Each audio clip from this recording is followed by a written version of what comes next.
ಖಾಸಗಿ ಬಸ್ನಲ್ಲಿ ಕಳ್ಳ ಸಾಗಾಣಿಕೆಯ ಲಕ್ಷಾಂತರ ಮೌಲ್ಯದ ನಗದು ಹಾಗೂ ಬಂಗಾರದ ಆಭರಣವನ್ನು ಪೊಲೀಸರು ಪತ್ತೆ ಹಚ್ಚಿದ ಘಟನೆ ಭಟ್ಕಳದಲ್ಲಿ ನಡೆದಿದೆ. ಮುಂಬೈನಿಂದ ಭಟ್ಕಳ ಮಾರ್ಗವಾಗಿ ಮಂಗಳೂರಿಗೆ ತೆರಳುತ್ತಿದ್ದ ಬಸ್ನಲ್ಲಿ ಅನಾಮಿಕ ವ್ಯಕ್ತಿಯೊಬ್ಬರು ಭಟ್ಕಳದಲ್ಲಿ ಇಫ್ರಾನ್ ಎಂಬುವರು ತೆಗೆದುಕೊಂಡು ಹೋಗುತ್ತಾರೆ ಎಂದು ಹೇಳಿ ನೀಲಿ ಸೂಟ್ ಕೇಸ್ ಅನ್ನು ಪಾರ್ಸಲ್ ರೂಪದಲ್ಲಿ ನೀಡಿದ್ದರು.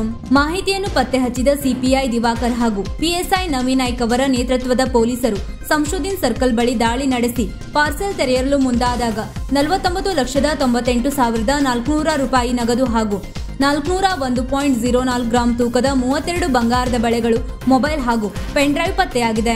ಘಟನೆಯ ತನಿಖೆಯ ಭಾಗವಾಗಿ ಭಟ್ಕಳ ಬಂದರು ರಸ್ತೆಯ ಬಾಬಾನಂದ್ ಹಾಗೂ ಉಸ್ಮಾನ್ ನಗರದ ಮೊಹಮ್ಮದ್ ಇಫ್ರಾನ್ ಎಂಬುವರನ್ನು ಪೊಲೀಸರು ವಶಕ್ಕೆ ಪಡೆದಿದ್ದಾರೆ.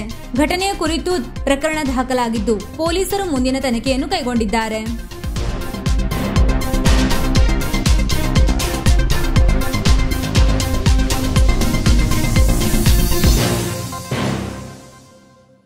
ವೀಕ್ಷಕ ಮಹಾಪ್ರಭುಗಳೇ, ನಮ್ಮ ಚಾನೆಲ್ ಅನ್ನು ಸಬ್ಸ್ಕ್ರೈಬ್ ಮಾಡಿ, ಶೇರ್ ಮಾಡಿ, ಪ್ರೋತ್ಸಾಹಿಸಿ.